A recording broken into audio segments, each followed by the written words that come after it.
어서오세요.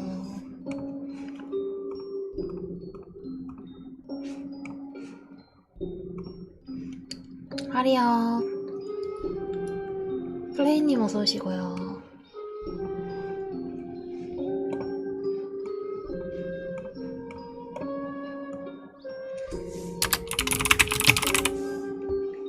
하나.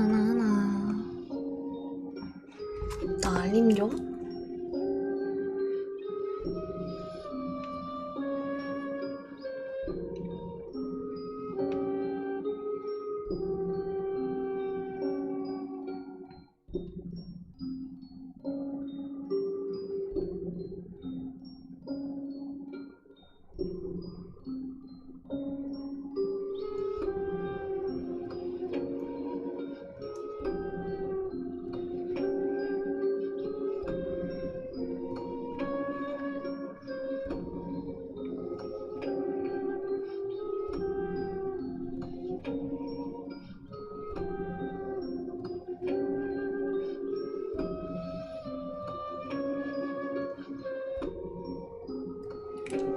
뮤즈님 어서오세요.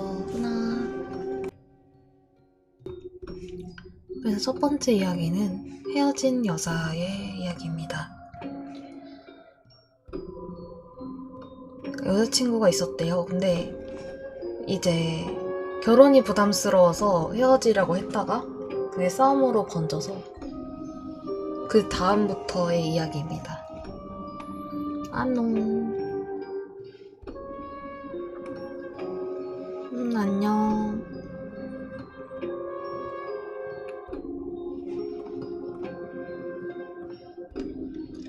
여자친구가 있었다는 것부터 마음에 안 드는군요.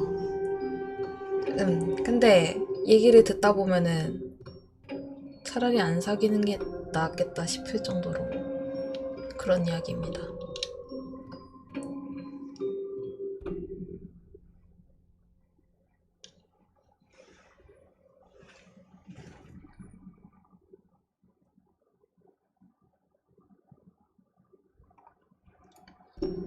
이번 이야기는 헤어진 여자입니다. 5년간 사귀던 여자가 있었다. 5년이라는 세월은 지금 생각해보면 길기도 하고 짧기도 한 시간이었다. 4년이 지났을 무렵 그녀는 결혼 이야기를 꺼내기 시작했다. 사귀기 시작했던 처음부터 나도 장래에는 결혼을 하기로 말했고 언젠간 결혼하기로 마음먹고 있었다. 그러나 당시 나는 막 대학을 졸업해서 취직난을 겪고 있었다. 내 몸 하나 제대로 돌보지 못하는데 어떻게 결혼을 할까? 그녀는 자신도 일하겠다고 말했지만 이건 남자의 자존심. 그녀와 언젠가 생길 아이를 나 혼자서 짊어질 수 있는 자신이 생길 때까지는 결혼할 생각이 없었다. 내 기분을 이해해달라고 몇 번이고 설득했지만 서로 의견이 맞지 않아 마찰이 일어날 뿐이었다. 사랑하니까 결혼하고 싶다. 의지가 될 만한 사람이 되고 싶으니까 기다려줬으면 한다. 웃기게도 그게 이별의 원인이 되었다. 사랑을 속삭이던 입으로 서로 험담을 퍼붓고 그녀가 2번 다시 보고 싶지 않다는 말에 내뱉음으로써 우리의 관계는 끝났다. 그로부터 반년 정도 지났을 때였다. 그녀에게 전화가 왔다. 다시 시작하고 싶다고, 잊지 않았다고, 사랑하고 있다고 울면서 호소했다. 하지만 박정하다고 생각할지 모르나 마지막 큰 다툼으로 내 기분은 완전히 돌아서고 말았다. 다시 시작할 마음은 없다고 고하고 전화를 끊었다. 3일 후 다시 연락이 왔다. 이번에는 만나달라고 했다. 만나서 이야기를 하면 마음이 돌아설 것이라고 생각했을 터다. 우유부단하고 분위기 휩쓸리기 쉬운 나는 사귀고 있었을 때 그녀에게 결단을 맡겼다. 그런 내 성격을 알고 있었으니까 그렇게 권유한 것이다. 물론 나는 거절했다. 다음 전화는 이틀 후에 왔다. 3번씩이나 오니 짜증이 났다. 착신 표시를 보는 것조차 불쾌해서 쿠션 아래에 휴대전화를 넣어두고 부재중인 척하기로 했다. 신호음이 20번 가다가 끊어지는가 싶더니 다시 걸려왔다. 몇 번이고 몇 번이고 몇 번이고. 참지 못해서 받을 결심을 하고 휴대전화 화면을 보니 착신 이력이 30통이 넘었다. 이쯤 되면 괴롭히는 거라고 밖에 생각할 수가 없다. 설교를 해주려고 통화 버튼을 눌렀을 때였다. 왜 안 받냐고 귀에 휴대전화를 대지 않아도 들릴 법한 절규였다. 한심하게도 나의 분노는 그녀의 목소리에 시들고 말았다. 화를 참아야 한다고 계속 되뇌었다. 무심코 생각해두었던 거짓말을 입에 담았다. 휴대전화를 잊어버리고 나가서 지금 막 돌아왔다고. 그리고 최대한 상냥한 목소리로 무슨 일인지 물었다. 크크크 하고 억누른 목소리에 울고 있는 건가 싶었더니 그게 아니었다. 그녀는 희죽희죽 웃고 있었다. 거기서 자판기 보이지? 지금도 보여? 내 방에서 몇십 미터 떨어진 곳에 자판기가 있었다. 무슨 말을 하는 건가 싶어서 바라보다가 휴대전화를 놓치고 말았다. 그녀가 귀신 같은 형상으로 눈물을 흘리며 웃고 있었다. 사귀었던 5년간 한 번도 본 적이 없는 얼굴이었다. 아니, 한 번이라도 봤다면 즉석에서 헤어지자고 생각할 정도로 무서운 얼굴이었다. 그날 밤은 공포로 한숨도 자지 못했다. 아침 해가 방 안을 비추는 걸 느끼고 구원받은 기분이 들었다. 상쾌한 공기와 밝은 햇빛을 보면 그렇게 생각해버리게 된다. 슬쩍 커튼을 젖혀 자판기를 보니 이미 그녀는 없었다. 안심해서 기세 좋게 커튼을 열어젖혔다. 창문 바로 맞은편 좁은 도로 전봇대에 기대다시피 해서 그녀는 주저앉아서 창을 올려다보고 있었다. 나를 보고 미소 지었다. 안녕이라고 입이 움직이는 게 보였다. 열었을 때와 똑같이 커튼을 닫았다. 골치 아프게 되었다. 진정이 되지 않아 심호흡을 했다. 눈치를 채지 못하도록 밖을 보니 그녀는 앉은 채로 이쪽을 올려다보고 있었다. 내 집에는 일주일 정도의 식량이 있었다. 그녀도 사람이니 먹지도 마시지도 화장실을 가지도 않고 계속 버틸 수는 없을 것이다. 틈을 엿봐서 방을 나와 당분간 친구 집을 돌아다니며 묵을 계획을 세우고 짐을 싸기 시작했다. 하지만 그녀는 움직이지 않았다. 어쩌면 타이밍 좋게 내가 보고 있지 않을 때 용변을 마친 게 아닐까 싶었으나 보고 있는 동안 계속 거기에 있었다. 4일째 밤 그녀가 없었다. 나는 기뻐서 방을 나가려고 문을 받다가 등골이 오싹해졌다. 신문 투입구가 기묘한 형태로 열려 있었다. 신문을 꺼낼 정도로만 열리지 않는 게 다행이었다.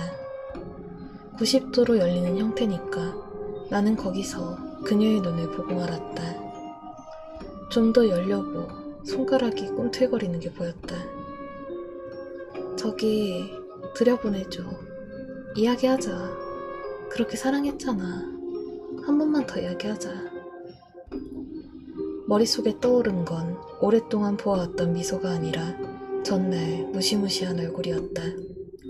나는 이불을 머리 끝까지 덮어쓰고 꼴사납게 부들부들 떨었다.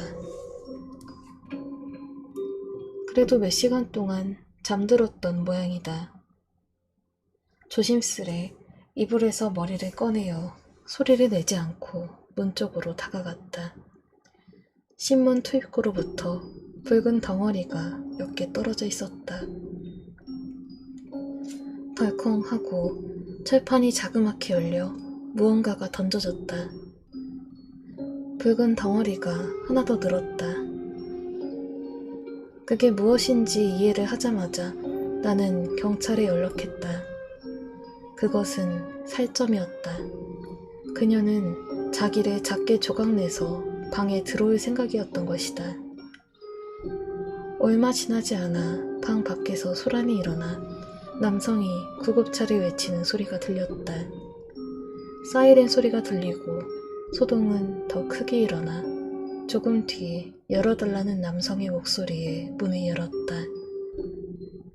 사실 열고 싶지 않았으나 남성은 경찰이었기 때문에 어쩔 수 없었다. 내 방의 문도 바닥도 새빨갛게 되어 있었다. 그녀는 보이지 않았다. 이미 구급차에 옮겨진 듯 경찰 측의 배려로 만나지 않게 해준 것 같았다. 발견했을 때 그녀는 자신의 손가락을 물어뜯고 있었던 것 같았다. 방은 바로 뺐다. 새 곳은 신문이나 우편물이 건물 입구에 있는 포스트에 넣도록 하는 곳을 골랐다. 이사하고 얼마 되지 않았을 때는 커튼을 열 때마다 식은땀이 흘렀다. 그 사건이 일어난 지 몇 개월 후 그녀가 자살했다는 걸 듣게 되었다. 안심했다. 미안하긴 했지만 안도의 마음이 더 컸다. 내 마음이 진정되고 얼마 뒤 새로운 여자친구가 생겼다. 그 무렵부터였다. 덜컹 툭 덜컹. 불규칙한 소리가 들리기 시작했다. 소리는 현관문에서 났다. 다른 곳으로 이사해도 소리가 따라왔다. 노이로제 때문에 새 여자친구와도 헤어졌다. 그렇게 하면 소리가 멈추는 것이다. 또 시간이 흘러서 그건 착각이라고 생각하기 시작했을 때 다시 여성과 사귀기로 했다. 덜컹 툭 덜컹. 나는 지금 혼자다. 결혼은 평생 할 수 없을 것이다. 아니, 엄밀히 말하자면 나는 일생 혼자 있을 수 없게 된 모양이다. 그녀가 문 앞에서 자신을 작게 조각내고 있으니까.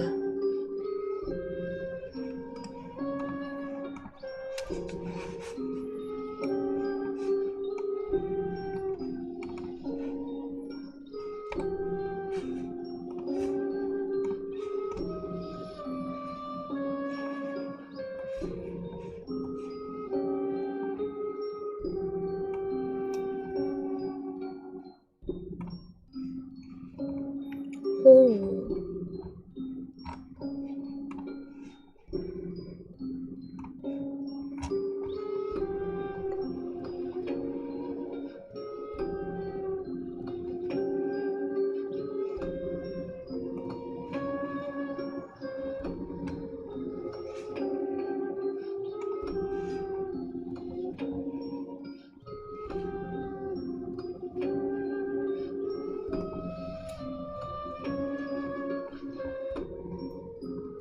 그러니까 좀 사귀어주지. 싸워서 헤어졌는데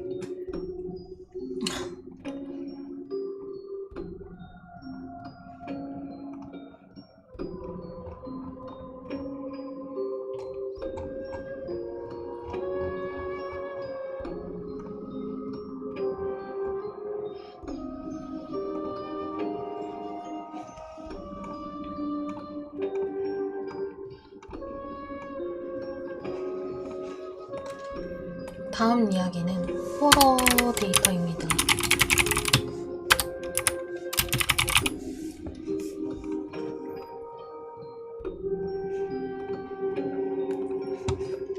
이게 뭐냐, 중고 노트북을 샀는데 그 안에 무서운 얘기가 있었대요. 그래서 그걸 정리한 식의 이야기인데 꽤 많아요.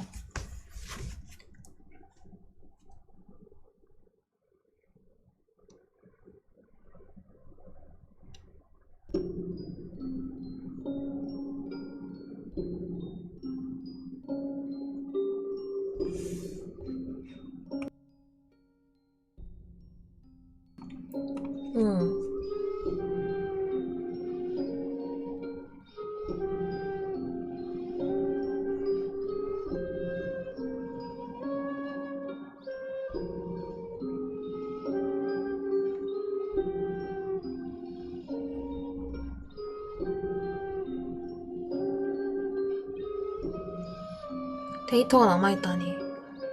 포맷을 안 했나 보지.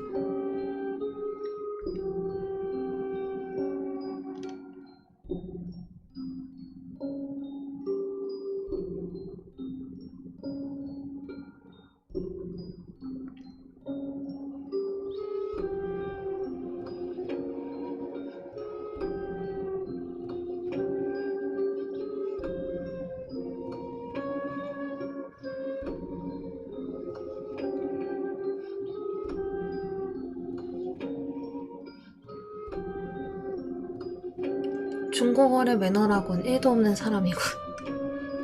그니까.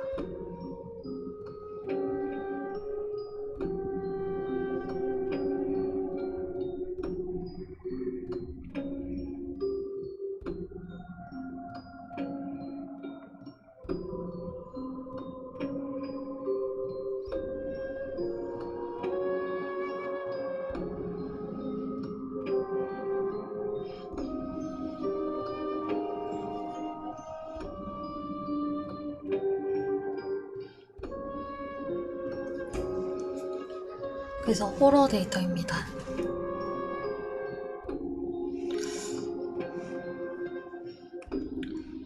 이번 이야기는 호러 데이터 서론입니다.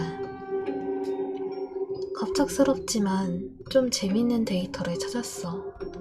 뭐 이런 데에 올리는 거니까 당연히 괴담이지만, 얼마 전에 내가 쓰던 노트북이 망가져서 아키하바라에 중고품을 찾으러 갔거든. 그래서 꽤 유명한 중고 가게에서 노트북 하나를 샀는데 쓸 기회가 없어서 최근까지 방치했었어. 그저께 충전을 해서 확인해보니까 전에 쓰던 놈의 데이터가 그대로 남아있는 거야. 개인정보 남아있으면 재밌을 것 같아서 확인을 해보니 숨긴 폴더로 설정된 폴더가 있었어. 야한 건가 싶어서 열어보니까 아쉽게도 들어있던 건 방대한 양의 텍스트 파일 뿐이더라고. 그래서 내용을 보니까 괴담이더라. 전부 어디서 들어본 건데 전혀 다른 내용. 어쩌면 저번에 쓰던 놈이 인터넷에 올리기 위해서 모아둔 자료일지도 모르지만 난 이렇게 생각해. 혹시 다른 세계 노트북이 이쪽에 섞여 들어온 게 아닐까? 혹시 다른 세계 인터넷에 있던 괴담 문장 데이터가 아닐까? 그래서 이 데이터 너희들도 한번 읽고 한번 감상해줘. 진님 어서오세요. 그래서 다음부터 이제 얘기가 쭉쭉쭉 나오는 거예요.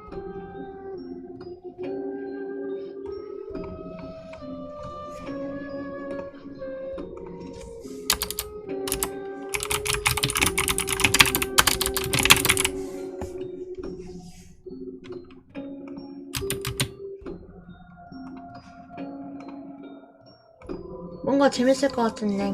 그러니까. 아, 그리고 님들 오늘 드디어 막내 동생이 수능을 보고 왔습니다.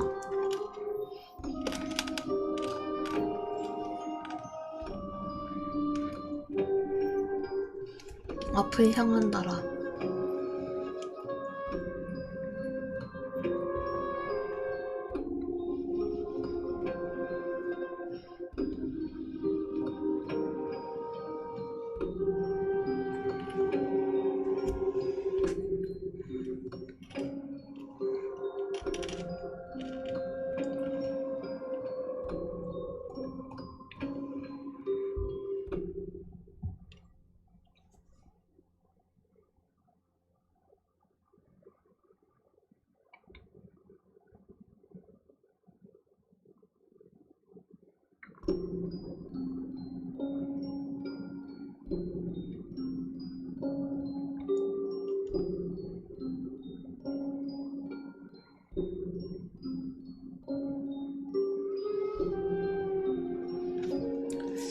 그래서 그 다음 데이터입니다. 이거를 어디다 놔야 좀 배치가 괜찮을까. 됐다.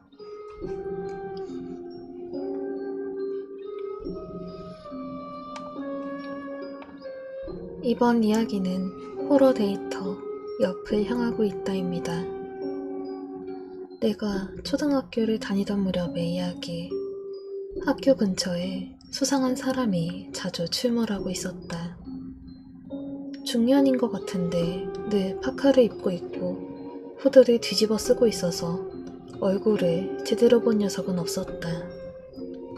학교 주변을 어슬렁거릴 뿐이고 딱히 아무것도 하지 않았지만 우리 사이에서 꽤나 유명했다. 어느 날 방과 후 친구랑 교정에서 만나기로 했는데 학교 시간이 훌쩍 지나도 친구는 오지 않았다. 아마도 친구가 선생님에게 혼나고 있었던 모양이다. 그래서 심심해진 나는 축구공으로 리프팅 연습을 했는데 그만 공이 엉뚱한 곳으로 튀어서 펜스 앞까지 굴러갔다. 가지러 달려갔더니 펜스 반대쪽에 그 수상한 사람이 서 있었다. 갑자기 그 녀석이 후드를 벗었다. 후드 속에서 튀어나온 얼굴은 옆을 보고 있었다. 그것뿐이라면, 목이 유연한 사람이라면 얼마든지 할 수 있고 이상할 것도 없지만 그 녀석은 목이 거기서 안 돌아가는지 몸만 움직여서 내 쪽으로 향했다. 그 얼굴은 옆으로 잡아당긴 것처럼 일그러져 있었다. 입이나 눈가가 선처럼 옆으로 쭉 늘어져 있고 귀는 주름이 잡혀서 쭈글쭈글. 나는 깜짝 놀라서 도망쳤지만 펜스를 따라 그 녀석도 나를 보면서 기묘한 자세로 쫓아왔다. 몸은 앞을 향하고 달리고 있지만 얼굴과 시선은 나를 계속 바라보는 식으로. 나는 신발장까지 달려가 간신히 따돌릴 수 있었다. 문제는 여기부터. 다음날 아침 경찰이 그 수상한 사람을 붙잡아서 불신검문을 하길래 그 사람의 후드를 벗은 얼굴을 확인할 기회가 있었다. 그런데 어제 봤던 얼굴과는 전혀 다른 평범한 얼굴이었다. 내가 본 그 옆으로 잡아당긴 듯한 일그러진 얼굴은 대체 뭐였던 걸까?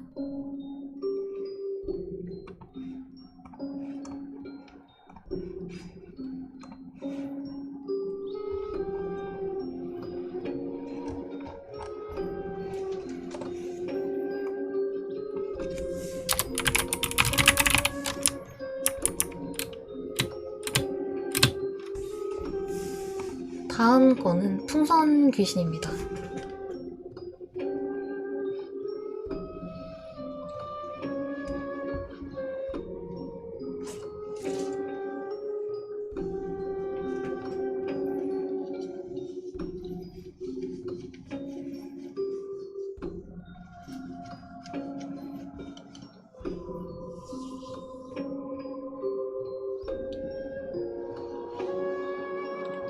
무서워요. 사장님 어서 오시고요.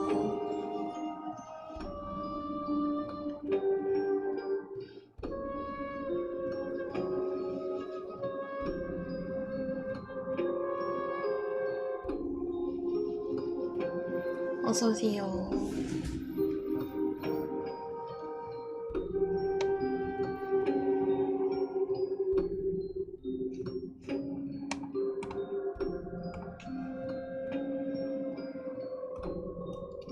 이번 이야기는 호러 데이터 풍선 귀신입니다. D라는 대학생이 천체 망원경으로 엿보고 있었다. 엿본다고 해도 커튼을 활짝 연 상태에서 옷을 갈아입는 사람이나 목욕하는 사람은 없기에 굳이 말하자면 인간 관측에 가깝다고 해야 하나. 그리고 그 천체 망원경, 어릴 적에 산 거라서 성능이 그다지 좋지 않았다. D는 주로 근처에 있는 단지를 엿보고 있었다. 그리고 D는 그걸 보고 말았다. 첫날 단지 옥상 너머 하늘에 뭔가 떠있는 걸 발견했다. D는 비닐하우스 비닐이 벗겨져서 바람에 날려 떠있는 줄 알았다. 그래서 그날은 딱히 신경 쓰지 않았다. 며칠 후 또 디는 단지 옥상 위에 이상한 게 떠있는 걸 발견했다. 그건 기역자처럼 중간 부분이 꺾여 있었다. 좀 더 자세히 보려던 디는 폰이 울려서 잠시 망원경에서 눈을 떼었고 그건 그 사이에 사라지고 말았다. 또 며칠 후 단지 앞 공중에 그걸 발견했다. 풍선처럼 둥실둥실 떠있는 그건 마치 인간 같았다. 드레스나 네글리제 같은 원피스를 입고 있는 긴 머리의 여성. 디에겐 그렇게 보였다. 얼굴은 머리카락에 가려져 보이지 않았으나 괴로운 듯 몸을 꺾고 있었다. 그것의 한쪽 발목에는 붉은 실이 묶여 있어서 축 늘어진 실은 바람에 날려 흔들흔들 흔들리고 있었다. 무서워진 디는 그날부터 엿보는 걸 그만두려고 했다. 몇 개월 후 술에 취한 디는 단지 위에 떠있는 그것을 잊고 망원경을 들여다보았다. 단지를 둘러보던 도중에 공중에 떠있는 그걸 떠올린 디는 새파랗게 질려 천천히 망원경을 움직이며 하늘을 찾았다.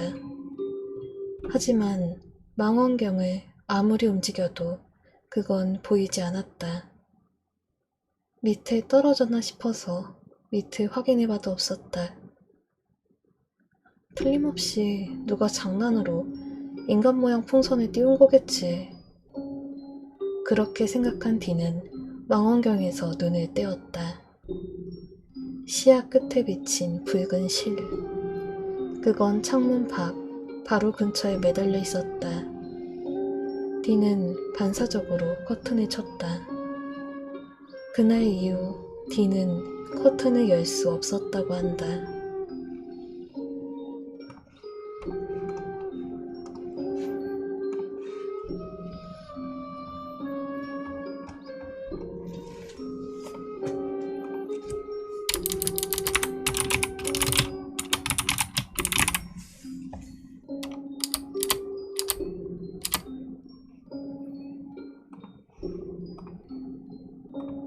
왜 바라만 보는 거지? 왜?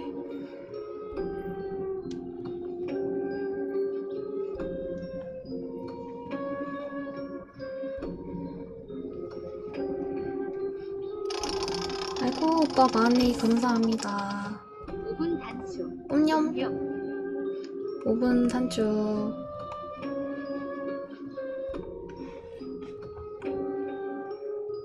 남자답게 잡아야지. 잡는 순간 무슨 일이 일어날지 모른다고. 아니 근데 진짜 저걸 잡는 용자가 있을까?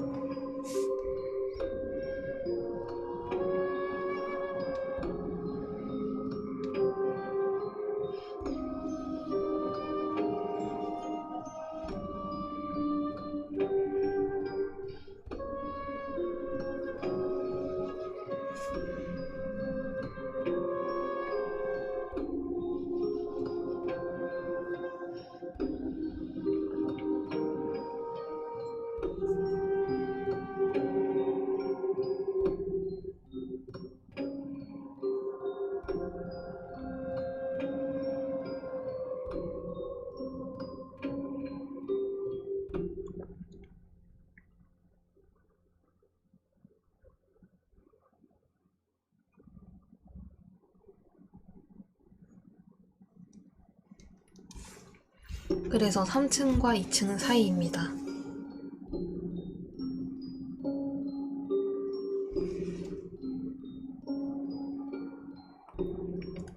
이번 이야기는 호러 데이터 3층과 2층 사이입니다. 옛날에 쇼핑몰에 물건 사러 갔을 때의 이야기. 7층에서 밑으로 내려가는 승강기를 탔을 때였다. 좀 서두르고 있어서 승강기 안에서 층 표지를 보면서 내려가는 거 늦네 라고 생각하고 있었다. 3층을 지날 때 이상한 일이 일어났다. 3층에서 타는 사람이 없으면 3층 램프가 꺼지고 2층 램프가 켜지지 않는가. 그런데 3층 램프가 꺼진 직후에 승강기가 멈추고 문이 열렸다. 어라? 고장인가? 하지만 열린 문 너머로는 공간이 있었다. 짙은 녹색 잎은 물건이고 오렌지색, 붉은색 잎, 본 적도 없는 꽃이 핀 정글 같은 밀림이 승강기 문 너머에 나타났다. 나는 굳어버렸는데 옆에 있던 20대 남성은 스마트폰을 보고 있어서 앞을 보지 않았다. 아마도 그 남자는 2층 버튼을 누른 모양인지 앞을 보지도 않고 승강기에서 내려버렸다. 스마트폰을 보고 있던 남자는 3걸음 정도 걷다가 그제야 깨달은 건지 소리를 질렀지만 이미 늦었다. 직후 닫히는 승강기 문을 나는 얼이 빠진 채로 멍하니 바라보고 있었다. 2층에 도착해서 문이 열렸을 때 조심스레 밖을 보았지만 평범한 통로였다. 그 층은 대체 무엇일까? 그 남자는 대체 어떻게 되었을까? 나로서는 알 도리도 없는 일이다.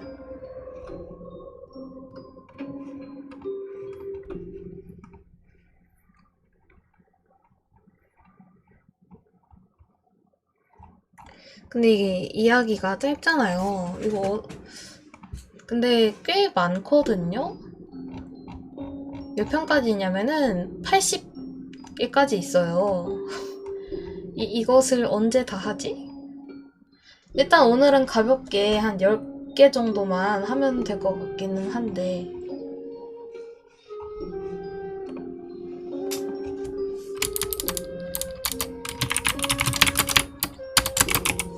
그거 좋은 생각이네요.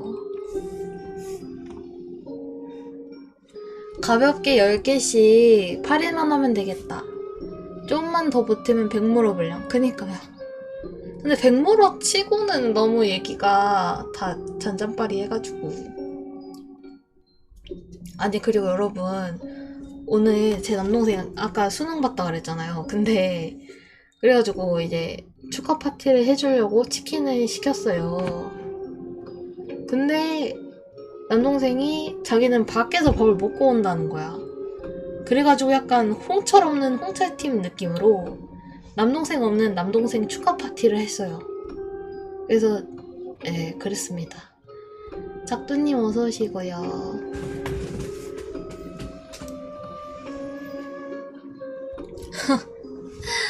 나 그래서 이게 뭐지? 이러면서 치킨 경쟁자 1명 줄었고 우리 5명이서 2마리 먹었는데 남았어.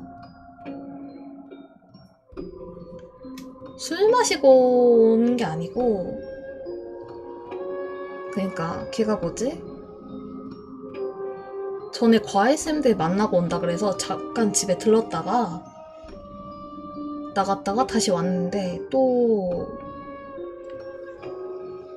지금 PC방 갔어요. 제가 컴퓨터를 양보를 안 해주니까.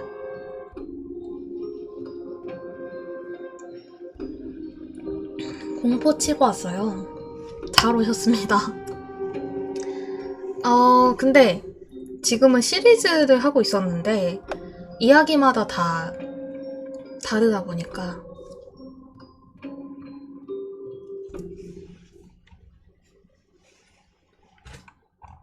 어디 보자. 맨홀 뚜껑입니다. 왜 물렁. 오늘 하루도 수고했어요. 나보다는 오늘은 동생이 진짜 수고 많이 했지. 나도 걔 거 수능 도시락 싸주긴 했는데 어제 미리 만들어놔가지고.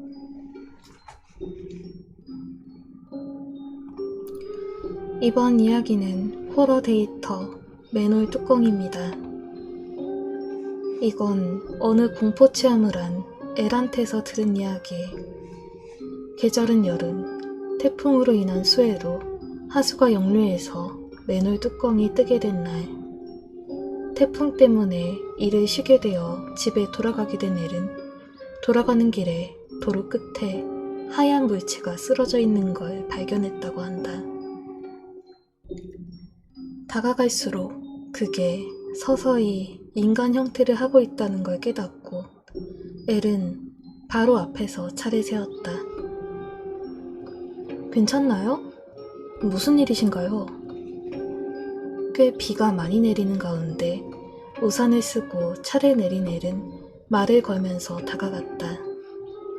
그때 엘은 이상하다고 느꼈다. 처음에는 하얀 옷을 입은 자가 쓰러져 있는 줄 알았으나 곧 그게 옷을 입고 있지 않은 걸 깨달았기 때문이다. 수많은 빗줄기가 때리고 있던 건 드러난 하얀 피부였다. 엘은 알비노라는 병을 알고 있었지만 눈앞에 있는 피부는 그거랑 다르다고 판단했다. 왜냐하면 그 피부가 페인트를 칠한 듯 새하얗기 때문이다.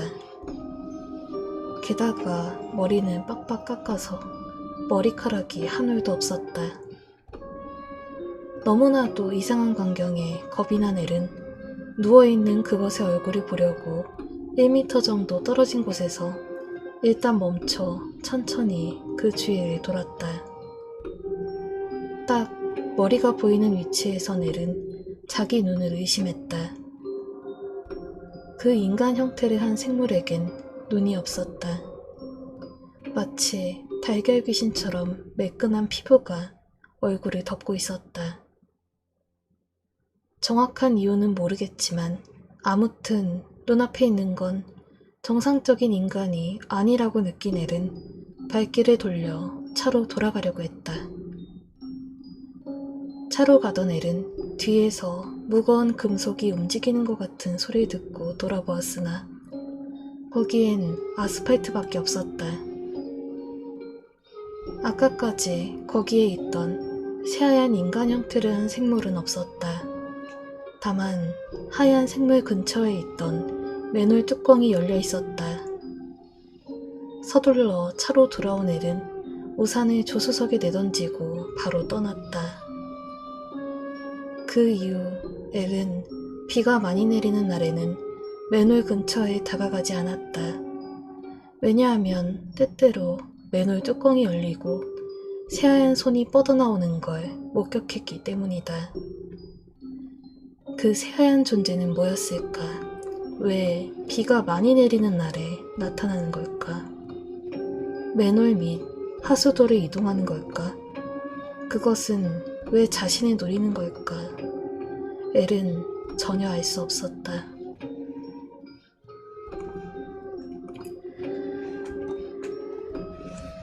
수능 도시락도 싸주는 누나. 아, 그게 저기 뭐야? 부모님이 바빠서 어쩔 수 없었음. 저한테 어떻게 그 무서운 얘기가 나오냐고요? 제가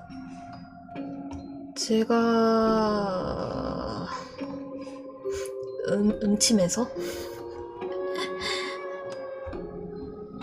와, 다음 거 꽤 기네. 다음 거는 허수아비 형태입니다. 허수아비 형태.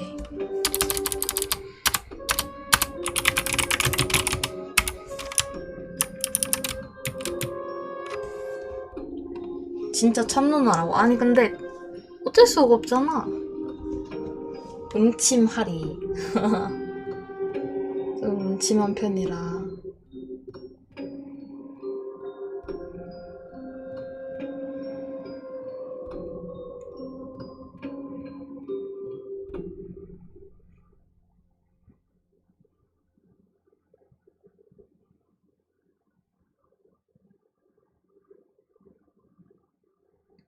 별이님 어서 오시고요.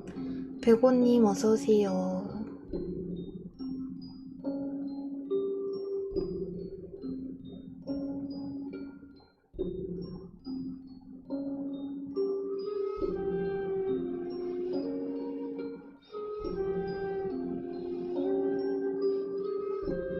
안녕하세요.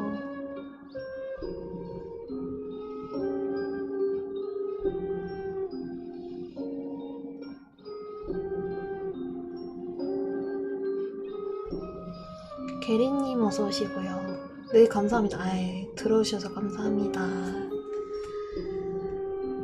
다들 은하은하. 진짜. 그래서 오늘의 파티는 너무 즐거웠답니다. 주인공 없는 주인공 축하 파티였지만 암튼 간만에 맛있는 것도 먹고. 그래서 다음 이야기는 허수아비 형태입니다. 약간 뭐랄까, 이것도 특이하네. 그냥 추천 감사합니다. 오늘 100개는 뭐 채우겠지? 어쩔 수 없구만.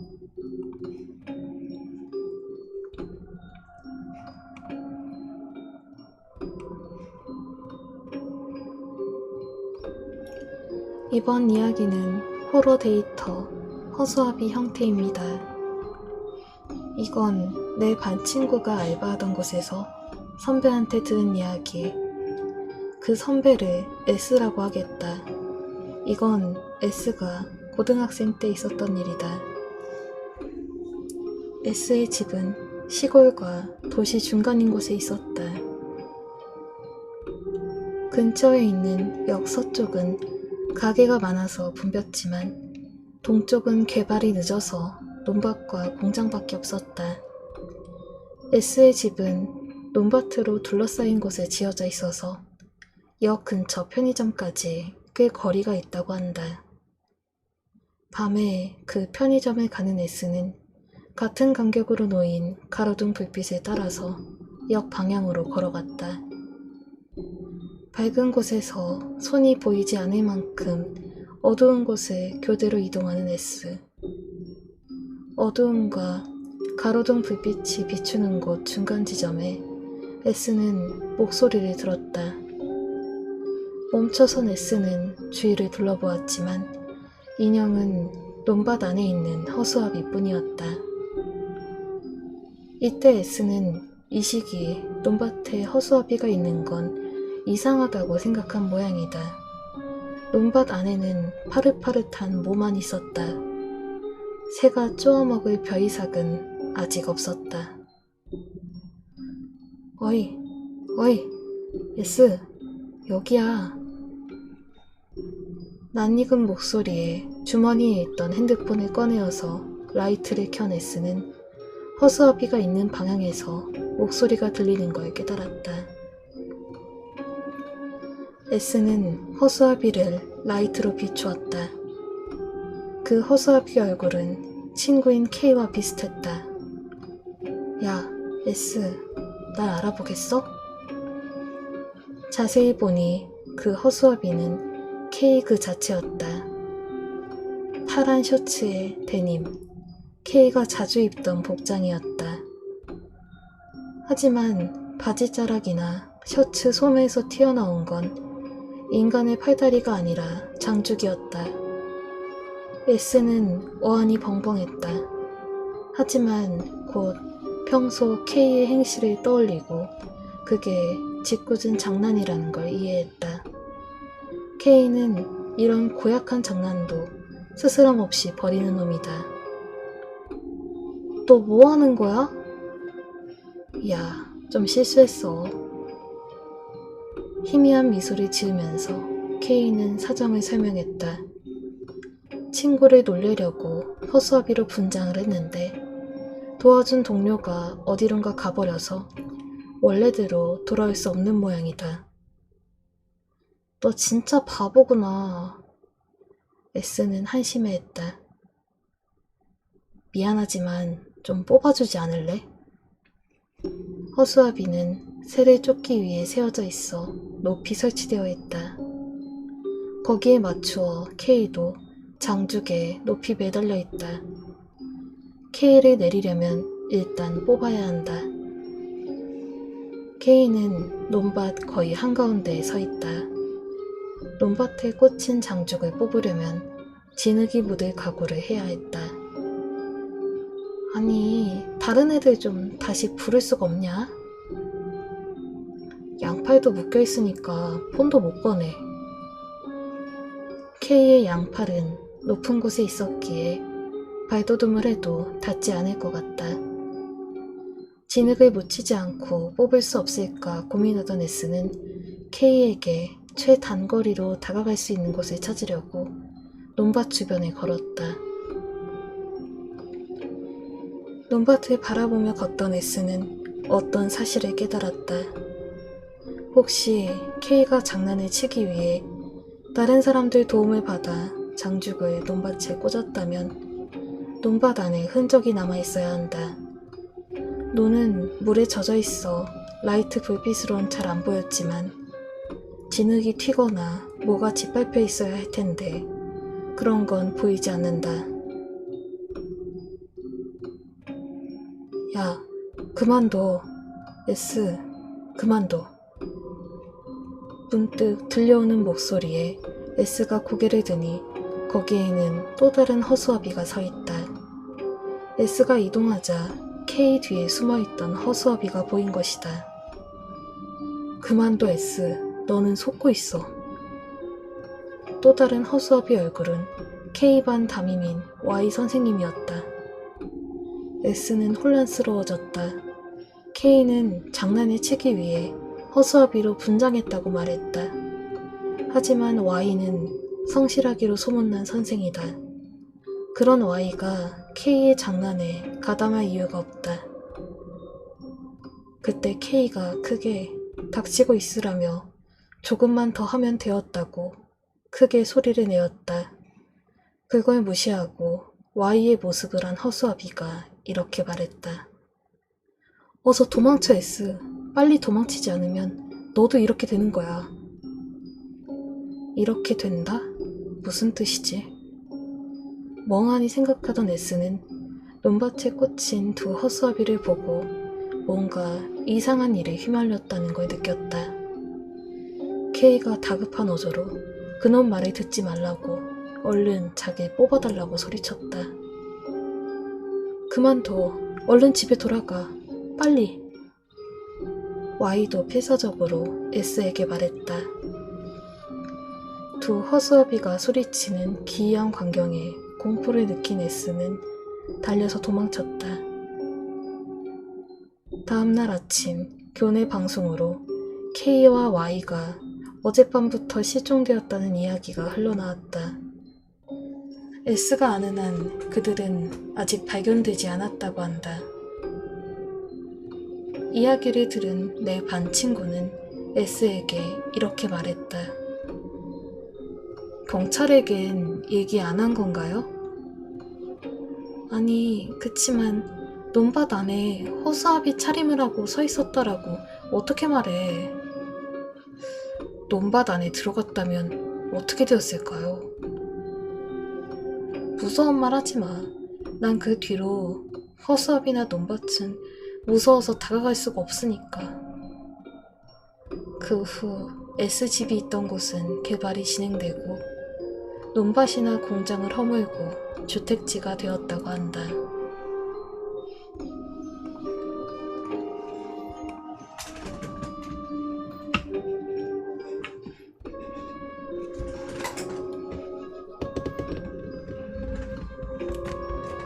아이고, 어서오세요. 추천 감사합니다.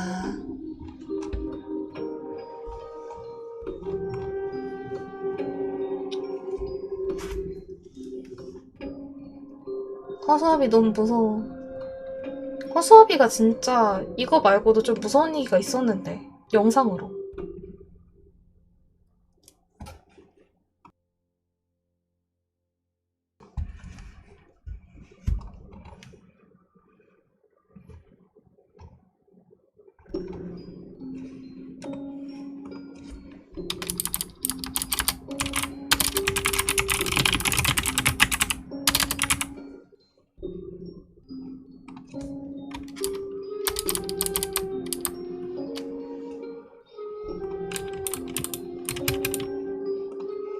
허수아비 놈들이 문제.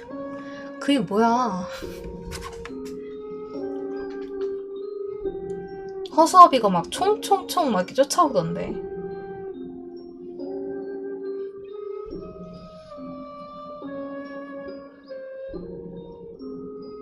영상이 토리아다였나. 그러니까 시골에 어떤 애가 엄마랑 살고 있는데 허수아비가 다리가 일자잖아요. 그 상태에서 콩콩콩 쫓아오는 거야.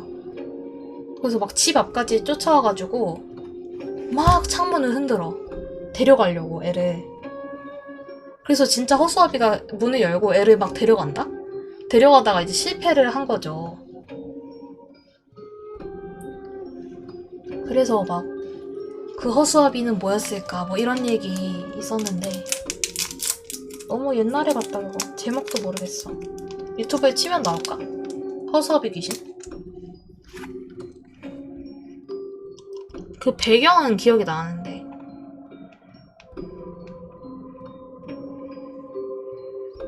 나오네? 아 그거네. 정말로 있었던 무서운 이야기 10주년 기념 스페셜 허수아비. 진짜 있어.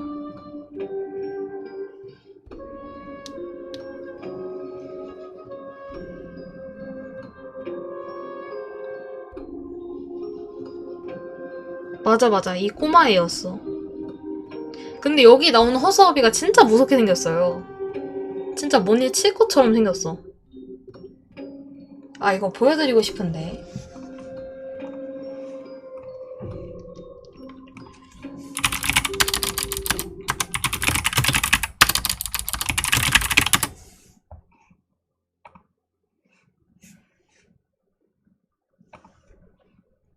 이거 음소거를 하고 장면만 살짝 보여드릴게요.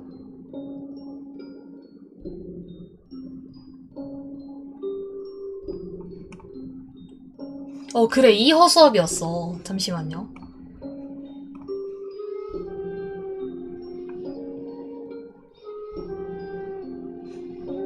이거를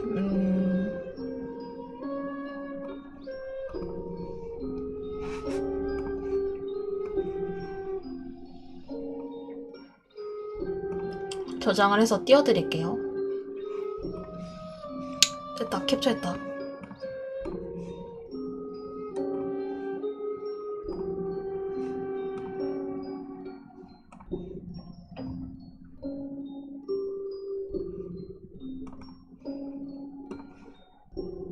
이거 보이세요? 이거예요 이거. 이게 막 쫓아온다니까?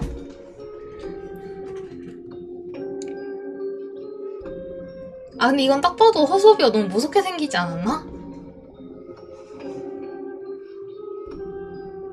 그니까 일본 이런 거 잘 만들어. 단편으로 이런 게 많아요. 유튜브에 찾아보면 많고.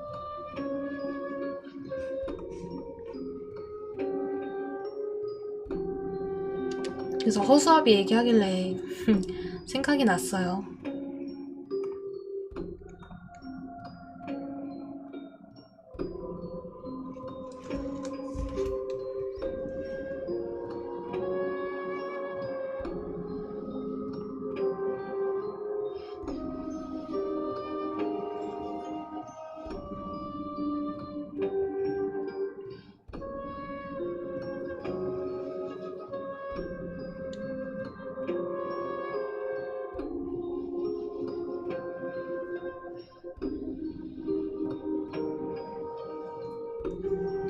그래서 다음 이야기 틈새입니다.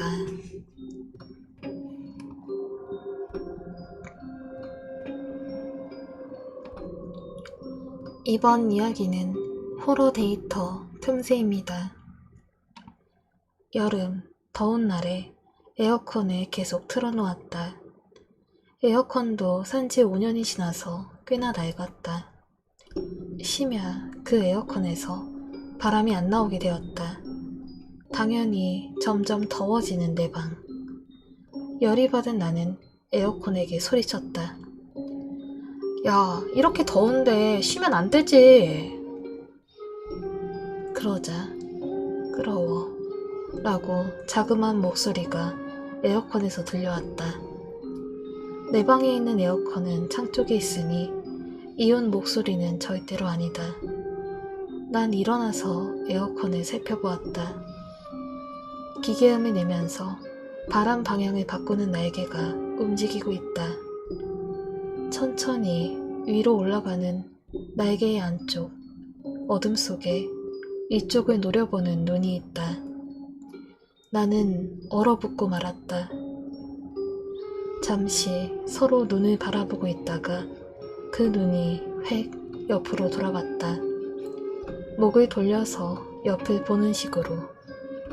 나는 그 틈을 놓치지 않고 방을 나왔다. 친구에게 하룻밤 재워달라고 부탁하고 아침이 되어서 돌아와 보니 에어컨이 평범하게 작동하고 있었다. 그 후에는 열심히 이사할 곳을 찾아내서 그 맨션에 나왔다. 당연히 에어컨은 두고 갔다. 혹시 에어컨에서 목소리가 나온다면 그건 분명 내가 살던 방일 것이다.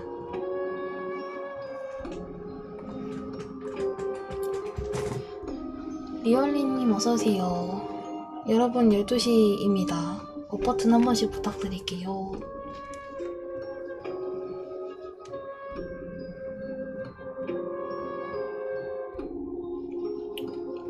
에어컨도 사람이야, 사람.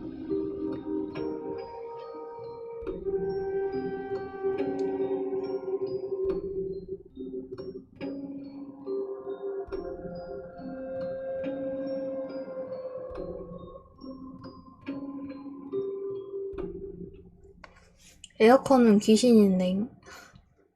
그러게, 귀신이네.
다음 거는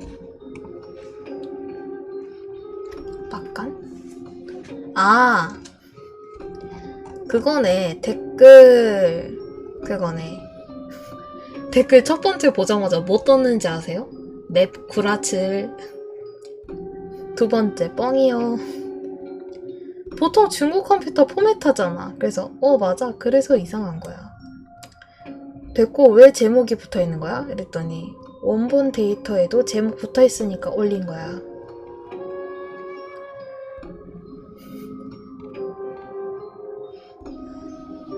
어차피 라노벨 지망생이 쓴 거겠지. 아쉽게도 내게 그런 글재주는 없어. 게다가 이렇게 대량으로 못 적어. 아니 댓글부터 그냥 넵 구라칠. 이거 너무 큰데? 너무 세다. 자, 그래서 이게 지금 할 얘기가 9번이거든요. 그래서 10번까지 할게요, 오늘은. 아니 근데 댓글 너무한 거 아니야?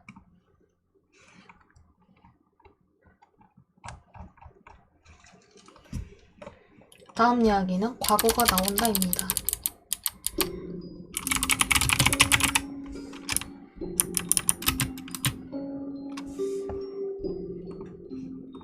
추천 감사합니다.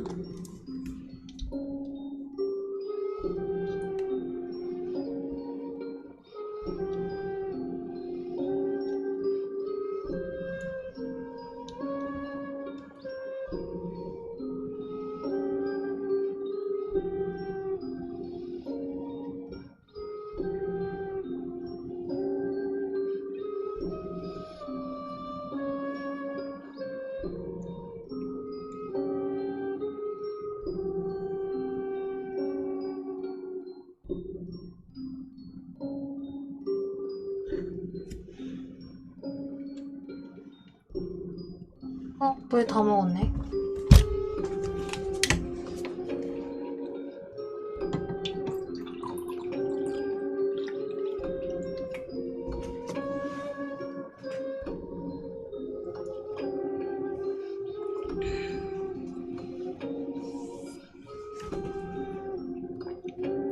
(1543님) 어서 오시고요.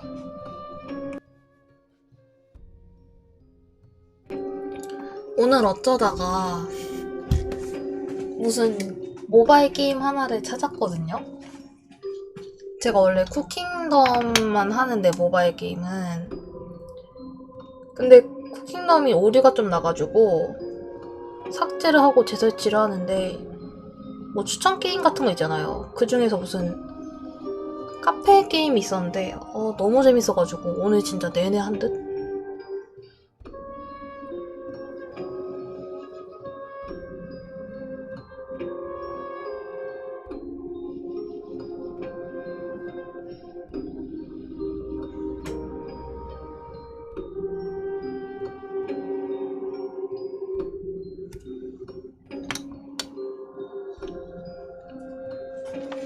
이름이 뭐더라? 흔들바람님 어서 오시고요.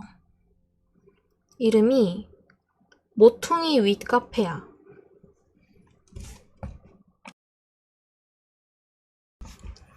이코타님 어서 오세요.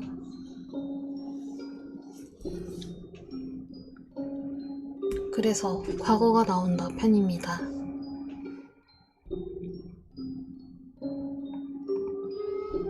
이번 이야기는 호러데이터 과거가 나온다입니다. 어느 편의점이라고 해야 하나, 술집이라고 해야 하나, 다양한 잡화가 놓인 가게에서 아르바이트를 하던 무렵의 이야기. 내가 일하던 시기에 거기는 24시간 영업을 하고 있었다. 심야 근무가 되면 밤에 둘이서 카운터에 있어야 한다. 교대로 휴식을 취할 때는 뒤에 있는 휴식 공간에서 감시 카메라를 보면서 시간을 보내는데 그 감시 카메라 영상이 이상했다.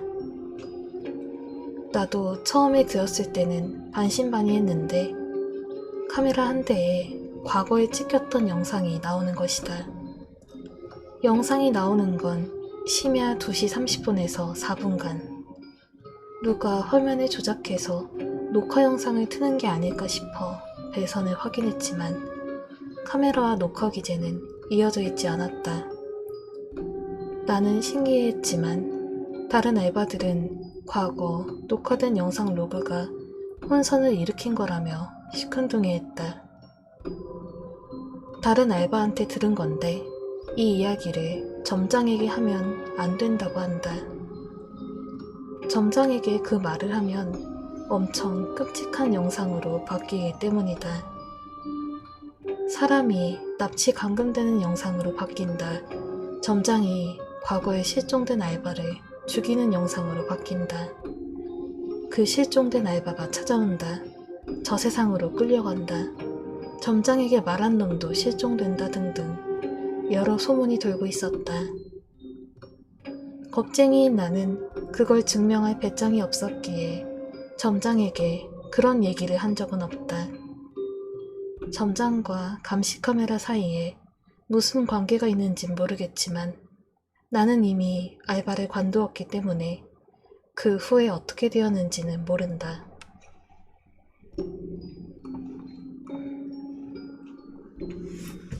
빼빼로님, 쭈니님 어서오세요. 추천 감사합니다.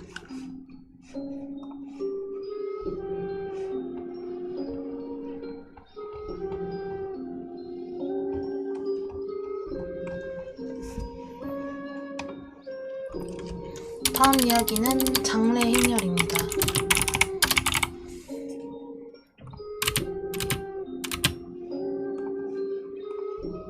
호비님 어서오세요.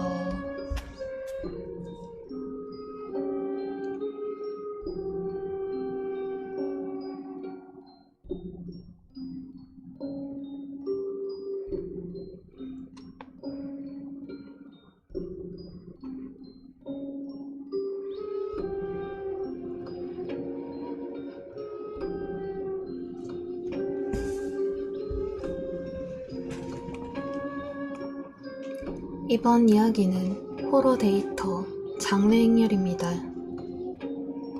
나는 위험한 곳에 살고 있다. 근처에서 요괴 맨션이라고 부르는 곳이다. 실제로 살고 나서 괴기 현상을 겪었기에 그걸 적어보려고 한다. 요 몇 년간 체험한 걸 떠올려 보면 이상한 일이나 무서운 일이 자주 일어났구나 스스로도 감탄할 지경이다. 내가 이사한 지 3년째 되던 무렵 휴일에 방에서 뒹굴거리던 나는 소파에 드러누워 창밖 풍경을 보고 있었다. 내 방은 높은 곳에 세워진 맨션 5층이었기에 길을 걷는 사람들을 내려다볼 수 있었다. 그러던 중에 어떤 사실을 깨달았다. 주택이 늘어선 어떤 구역에서 긴 행렬이 생긴 것이다. 그 행렬 뒷부분은 모퉁이 사각으로 이어져 있었다. 호기심이 생긴 나는 콘서트에서 쓰는 망원경을 들고 그걸 보았다. 남자, 여자, 아이, 노인, 정장, 일상복, 잠옷, 다양한 사람들이 행렬을 이루고 있다. 그 중에는 이상한 차림을 한 사람들도 있었다. 이게 뭐야? 나는 잠시 그걸 바라보면서 무슨 행렬인지 생각했다. 그 행렬은 몇 분 간격으로 약 한 사람이 나아갈 거리만큼 움직였다. 행렬이 도착하는 곳은 꽤 커다란 저택이었다. 30분 정도 바라보았는데 전혀 줄이 줄어들지 않는다. 나는 늘 겪던 괴기현상인가 싶어 행렬을 보는 걸 관두었다. 그 순간 줄지어 선 사람들이 일제히 이쪽을 보았다. 그리고 천천히 나를 가리켰다. 나는 망원경을 내던지고 창문을 닫아 잠근 뒤 커튼을 닫았다. 현관문이 잠겼는지 확인하고 체인까지 걸었다. 다행히도 그 괴기현상은 내 방을 찾아오지 않았고 며칠이 지나도 그 괴기현상은 나타나지 않았다. 얼마 동안 잠잠해지자 또 슬금슬금 행렬을 확인하고 싶은 욕구가 올라와 나는 그 줄이 이어졌던 저택을 조사하려고 정보통인 M을 찾아갔다. M은 내 방에서 3칸 떨어진 곳에 살고 있다. 아무래도 그 대저택에 사는 주인이 죽었다고 한다. 그 주인은 몇 년 전까지 악덕기업 사장이었는데 겉으로 드러난 것만으로도 4명 과로사로 죽게 만들었다. 회사 경영도 위법투성이라서 경영 위기에 빠진 회사를 사들여서 되파는 수법을 썼던 모양이다. 그걸로 동반 자살을 한 일가까지 나왔다. 신문이나 뉴스에도 몇 번 실렸다. 주인은 고독사였다. 사망한 지 일주일 이상 지나서야 발견되었다. 요컨대 내가 행렬은 본 지 이틀 후에 발견된 셈이다. 그러고 보니 행렬에는 정장을 입은 사람들이 많았다. 여성도 꽤 많았기에 그 밖에도 나쁜 짓을 많이 저지른 것 같다. 자주 죽을 때가 되면 과거에 죽은 가족이나 친구, 애완동물이 맞이하러 온다고 하는데 그곳 주인은 수많은 사람들이 맞이하러 갔구나. 가는 곳은 위일까 아래일까?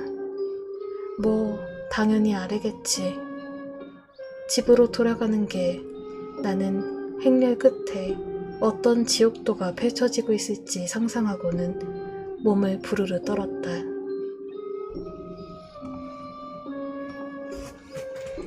아, 그렇습니까? 늘 겪는. 그니까. 성찬님, 가브리엘님 어서 오시고요. 그래서 오늘 이게 딱 10번째예요. 그래서 여기까지 하도록 하겠고요.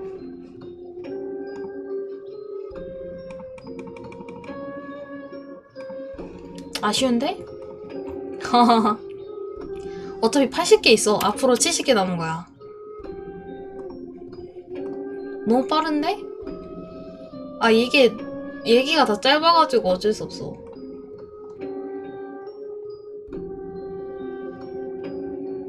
조영님 어서오시고요. 배재선님 어서오세요.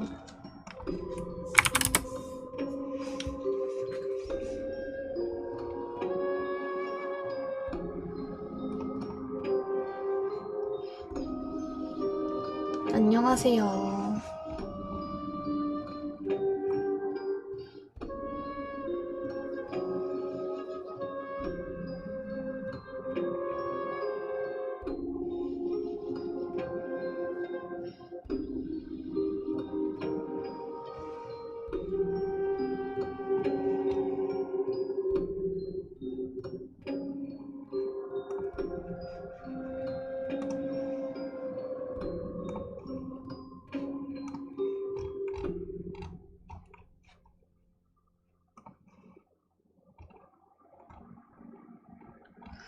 다음 거는 유튜브에서 보고 왔어요.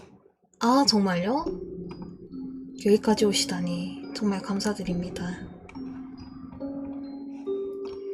어떻게 하시다가 와우, 아프리카를 원래 안 보시는 분이세요? 신기하다. 유튜브에서 오신 분들 간간히 계시긴 하는데 그래도 많이 안 계셨거든요. 아, 진짜 감사해요. 이렇게 생방까지 와주시고. 근데 유튜브는 아프리카보다 업데이트가 좀 많이 늦어가지고 아마 오늘 거 보고 유튜브 가시면은 차이가 좀 많이 나긴 할 거예요. 퓨마님, 해피님 어서 오시고요.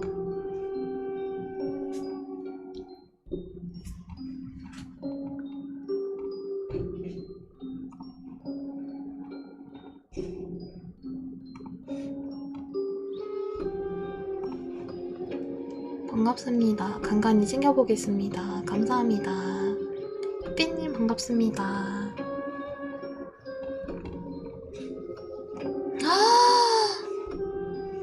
해피님 별풍선 100개 오 감사합니다. 오 세상에 감사합니다. 오, 두 버전의 은알이라고. 두 버전의 은알이? 그런가요? 오 세상에. 근데 유튜브 버전이 좀 더 잡담이 없죠. 생각해보면은. 전체 영상 올리긴 하는데 그것도 올린 지가 얼마 안 됐고 아마 유튜브는 진짜 그냥 아, 이 사람이 이런 괴담 올리는구나 해서 끝날 거예요. 여기는 조금 다르지만 아이고 감사드립니다.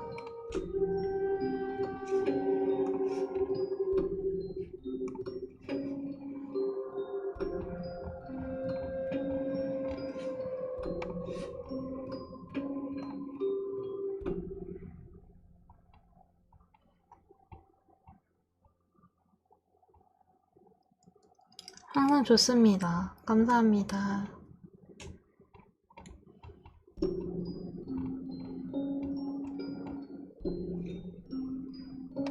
다음 이야기는 조금 내일부터 자격증 따러 가요. 기운 불어주세요. 아 진짜요? 자격증 한 방에 붙으실 겁니다. 제가 열심히 기도해드릴게요. 8번님 어서오세요. 진짜 무조건 붙을 거예요. 저도 자격증 한 번에 2개 붙은 적이 있어가지고 그 기운 좀 나눠드리겠습니다.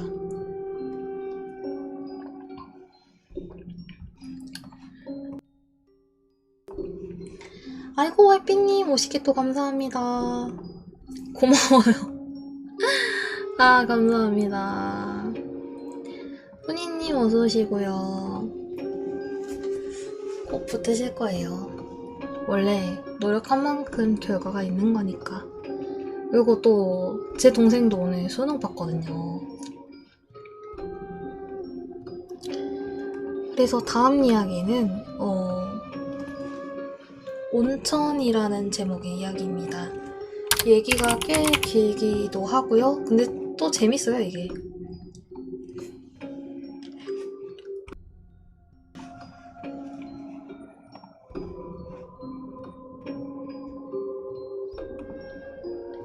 이번 이야기는 온천입니다. 어머니와 딸이 여행을 갔다. 딸은 이제 곧 시집을 갈 몸. 요컨대 마지막 모녀 여행이었다. 어딜 가도 흔히 있을 법한 온천 여관. 특징이라면 바다를 바라보고 있다는 것뿐. 방에 있어도 할 일이 없다. 역으로 이어지는 온천거리의 기념품 가게를 대강 다 둘러보았고 저녁까지 아직 시간이 있었다. 그래서 둘은 욕탕에 들어가기로 했다. 이 앞에 나오는 복도로 쭉 가시면 있습니다. 지금 가면 저녁 노을이 아름답게 보인답니다. 종업원이 그렇게 말하며 바쁜 듯 돌아갔다. 말한 대로 가보니 길게 늘어진 복도가 나왔다. 좌우에는 기념품들이 늘어져 있었다. 그곳을 지나가니 복도는 오른쪽으로 꺾였다. 그 앞에는 남탕, 여탕이라는 간판이 나왔다. 안에서 소리는 들리지 않는다. 둘이서 만끽할 수 있을 것 같다. 준비를 마치고 욕탕에 들어가니 예상대로 아무도 없었다. 와, 진짜 이쁘다. 딸이 감탄했다. 앞에는 지금 활짝 열린 창문이 있었고 창문과 나란히 장방형의 욕조가 있었다. 그 창밖에는 저녁 노을이 빛나는 바다가 펼쳐져 있었다. 둘은 빨리 욕조에 들어가기로 했다. 딸은 욕조 왼쪽 구석에 칸막이로 쳐져 있는 걸 보았다. 가로 세로 1m 정도의 자그마한 탕이었다. 손을 넣어보니 깜짝 놀랄 정도로 뜨거웠다. 아마 족욕탕인 것 같아. 어머니의 말에 딸은 금세 흥미를 잃었다. 욕탕은 정말이지 굉장했다. 온도도 적당했고 외관도 좋았고 무엇보다 둘만이 가지는 해방감을 듬뿍 맛볼 수 있었다. 창과 욕조 사이에는 딱 팔꿈치를 괸 수 있을 정도의 공간이 있었다. 어머니는 오른쪽에, 딸은 왼쪽에 둘이 나란히 앉아 이야기를 나누고 있었다. 느긋하게 온화한 시간을 보내고 있었다. 그때 어머니는 갑자기 오한이 들었다. 자신의 오른쪽에 차가운 게 흐르는 걸 느꼈기 때문이다. 이건 뭔가 예산 일이 아니라고 직감적으로 느꼈다. 그 뜨거운 욕탕에서 차가운 물이 흘러나오다니 말도 안 되는 일이다.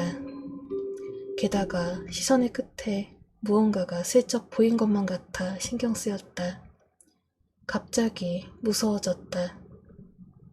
무심코 딸이 있는 곳을 바라본다. 어머니는 핏기가 싹 가셨다.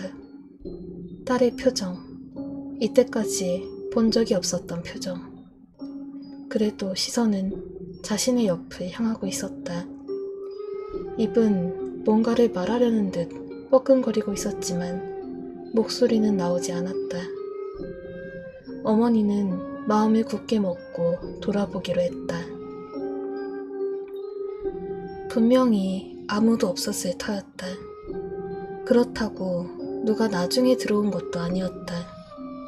그런데 자신의 오른쪽에는 모르는 여자가 있었다.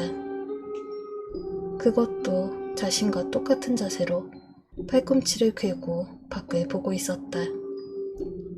긴 머리카락에 가려서 얼굴이 보이지 않았다. 하지만 왠지 콧노래 같은 걸 부르며 밖을 보고 있었다. 엄마, 저 사람. 딸이 겨우 목소리를 내었다. 어머니는 안 된다고 자신에게도 경고하듯 목소리를 내었다. 어머니의 목소리에 딸은 정신이 번쩍 들어 입을 막았다. 그래, 다른 손님일지도 모른다. 그렇다면 그에 대해 뭐라 말을 하는 건 무척 무례한 행동이다. 하지만 누군가가 들어왔다면 눈치를 챘을 것이다. 자신들의 바로 옆까지 왔으면 더욱더 그랬을 것이다. 역시 이상하다. 그렇게 생각해 딸이 어머니 쪽을 보니 아까 전 여자는 사라지고 없었다. 그러나 어머니는 몸을 씻는 곳을 가리킨다. 거기에는 입구와 가장 가까운 곳으로 거기에 기세 좋게 물을 들이붓는 여자가 있었다. 몇 번이고 몇 번이고 물을 들이붓는다. 딸은 소름이 돋았다. 실로 무시무시한 광경이었다. 어머니의 얼굴빛도 새파랗게 질려 있었다. 이제 나가자. 자그마한 목소리로 어머니에게 속삭였다. 그래도 혹시 사람이라면 실례잖아. 어머니도 마음이 걸리는 것 같았다. 게다가 어머니가 계속 말한다. 나 저 사람 뒤가 무서워서 지나갈 수가 없어. 그렇게 말하는 어머니는 너무 무서운 탓인지 미소마저 짓고 있었다. 어머니의 한마디에 딸은 정신을 잃을 것 같았다. 자신도 마찬가지다. 무서워서 지나갈 수 없었다. 그럼 어떡해? 누구 불러야 되나? 그러니까 그냥 손님이라면. 그렇게 말하는 어머니도 사실은 알고 있었다. 저 여자는 보통 존재가 아니다. 애당초 그렇게 물을 들이붓고 있는데 물소리가 들리지 않는다. 무서워. 어떡해. 엄마, 진짜 어떡해. 딸은 반쯤 울 것 같았다. 일단 모르는 척 하자. 어머니가 그렇게 말하며 다시 밖을 보았다. 내가 동요하면 안 된다. 그렇게 스스로 되뇌이면서. 이상하다.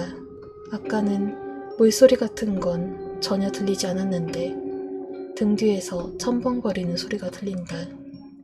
딸은 눈치챘을까? 물어보는 것도 무서워서 몸을 긴장시킬 뿐이었다. 그때 갑자기 물을 들이붓는 소리가 멈췄다. 딸에게도 들린 모양이다. 멈춘 순간 이쪽을 보면서 자신을 불렀다. 딸은 울고 있었다. 그래도 서로 얼굴을 마주볼 뿐 돌아볼 용기는 나지 않았다. 그저 나가기만을 바라며 그대로 잠시 시간이 흘렀다. 나간 것 같아. 어머니는 딸 쪽으로 시선을 돌렸다. 딸은 조용히 아래를 보고 있었다. 단지 물을 뜨는 소리만 들린다. 자, 이제 괜찮으니까 이제 나가자. 어머니의 다정한 목소리에 딸은 천천히 고개를 들었다. 다행이다. 마음속으로 그렇게 생각하며 어머니를 바라보았다. 어머니의 뒤쪽 열탕이 들어있는 자그마한 족욕탕. 거기에 있었다. 머리가 긴 그 여자. 뜨거워서 들어가지도 못한 탕 안에 욕조 전체에 자신의 머리카락을 둥둥 띄우면서 얼굴을 코 윗부분만 내미면서 딸을 보면서 그저 물끄러미 보면서 그리고 씩 웃었다. 딸은 비명을 지르며 어머니한테 매달렸다. 어머니는 딸이 뭘 보았는지 알고 싶지 않았다. 달라붙은 딸의 살갗은 차가웠다. 나가자. 이상한 거 이제 없어졌잖니. 그렇게 말하며 딸을 일으켜 세웠다. 빨리. 초조해진다. 물속에서 이렇게 걷기 힘들다니. 그래도 어떻게든 탕을 나왔다. 딸은 얼굴을 감싸준 채 비틀거렸다. 나오면 이제 안심이다. 갑자기 안도감이 밀려왔다. 어머니는 마지막으로 탕을 돌아보았다. 거기에는 그 여자가 서 있었다. 긴 머리카락에서 물이 뚝뚝 떨어지고 있었다. 아래를 바라본 채 서 있었다. 창이 있는 곳에 서 있었다. 어머니는 등골이 오싹해졌다. 그곳에 서 있다니 말도 안 된다.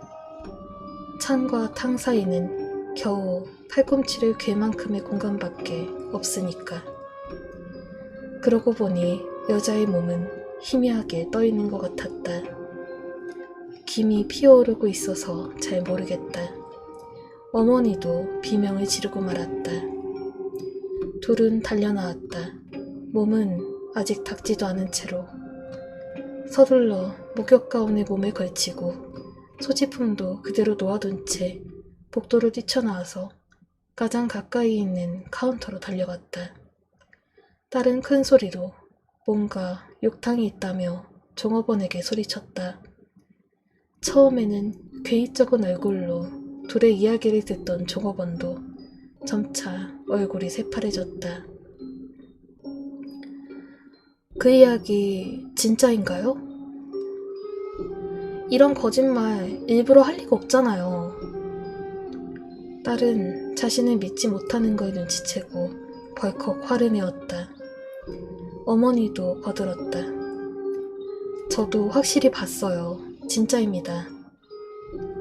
어머니의 그 말을 들은 종업원은 어디론가 전화를 걸었다. 잠시 뒤 여기에 여주인인 것 같은 여성이 찾아왔다. 조금 진정이 된 모녀는 뭔가 나쁜 일이 있었다는 걸 직감했다. 여주인은 가볍게 인사를 하고 천천히 이야기를 시작했다. 5년 정도 전에 한 여성이 이 여관에 찾아왔다. 머리가 긴 여성이었다. 여기서 일하고 싶다고 하는 것이다. 여주인은 일손이 많이 부족해서 바로 승낙했다. 하지만 여자에게는 한 가지 결점이 있었다. 왼쪽 눈부터 뺨에 걸쳐서 커다란 멍이 있었던 것이다. 미안하지만 접객은 맡길 수가 없어. 그래도 괜찮니? 여주인이 물었다. 상관없어요. 여자는 그렇게 대답하고 그 여관의 종업원이 되었다. 여자는 열심히 일했다. 게다가 인상과는 정반대로 밝고 활기찬 성격이었다. 어느 날 여주인은 여자에게 멍에 대해서 물어보았다. 싫어할 거라고 생각했는데 여자는 순순히 가르쳐 주었다. 여기에 오기 전에 사귀던 남자가 술꾼이었다는 것. 그 남자가 나쁜 사람들과 어울리기 시작했다는 것. 심한 폭력을 휘둘렀다는 것. 그때 생긴 멍이에요. 여자는 밝게 대답했다. 그런 생활이 싫어져서 도망쳐 나왔어요. 그렇게 말하는 여자의 얼굴은 멍만 아니었다면 무척 아름다웠을 것이다. 그로부터 얼마 뒤 이 여관에 3명의 동행을 끌고 남자가 찾아왔다. 그리고 어느 종업원에게 사진을 보여주었다. 그 여자였다. 물론 모른다고 대답한 뒤 쫓아내었다. 하지만 여기는 온천가이니 얼마 안 가서 분명히 들통날 것이다. 그렇게 생각한 여주인은 이래저래 손을 써서 여자를 보호했다. 하지만 여자는 공포로 정신이 한계까지 몰리고 말았다. 그렇게 밝았는데 그날부터 거의 입을 열지 않게 된 것이다. 여주인은 걱정했지만 여자는 괜찮다고만 말할 뿐이었다. 어느 날 정시가 되어도 여자가 출근해 오지 않았다. 전화를 걸어도 받지 않고 집에도 없었다. 결국 어쩔 수 없이 무단 결근으로 처리되어 버렸다. 그런데 큰일이 났다며 종업원이 끌고 간 곳은 목욕탕이었다. 거기에 그녀가 서 있었다. 창밖 오른쪽에 서 있는 커다란 삼나무 가지에 목을 메고 있었다. 서둘러 구하려 갔지만 이미 죽어 있었다. 딱하게도 아마 여자는 죽기 전에 머리카락을 감으려고 했던 것이다. 자신이 유독 자랑스러워하던 머리카락을, 그 머리카락에는 아직도 샴푸 냄새가 풍기고 있었다. 불길하다고 하여 그 삼나무는 베어졌다. 머리카락은 긴 로프와 함께 절에 태워서 공양했다. 그렇게 그녀가 매달린 곳이 손님이 그 무언가를 보았던 곳입니다. 여주인은 그렇게 말하며 어머니의 눈을 바라보았다.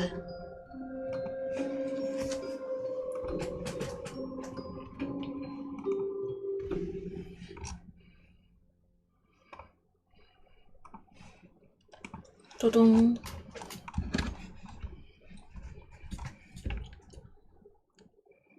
지디님, 내솔님, 야마게또님, 웨스트 형님, 꾸르르꿀님, 나가리님, 녹차밥 번나무님, 항구님, 땀땀님 어서 오시고요. 무서워. 이건 솔직히 좀 인정.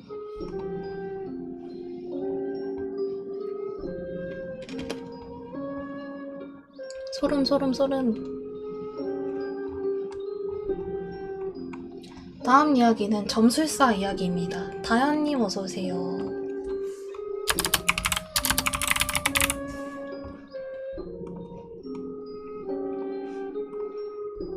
추천 감사합니다.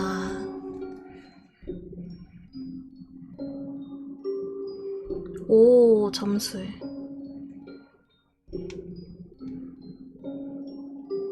하리님도 타로 믿나요? 믿기보단 조언을 얻는 편이죠.